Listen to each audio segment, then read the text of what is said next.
Sibuyas, din ang bawang. Tapos mamaya yung kamatis.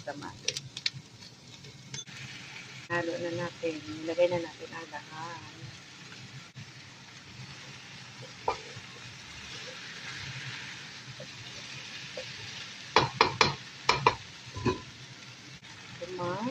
Guys, ilagay natin yung tubig na ano. Ayan. Tatakpan natin siya, guys. Kaya natin siya kumulat. Takpan natin.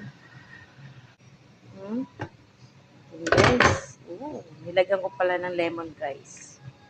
Ayan. Masarap na ang ating saluna. Guys. Ilagay na natin ang gulay ng dahan-dahan, guys. Ayan. Malalaki ang hiwa, guys, kasi baka madurog na eh. Alam ko yung hiwa ng gulay, guys, para ano, baka kasi siya madurog, guys. Pag yung tama lang yung hiwa niya, kaya medyo nilakihan ko na para di siya masyadong madurog. Diba? Pag kumulo na. Takpan ulit natin.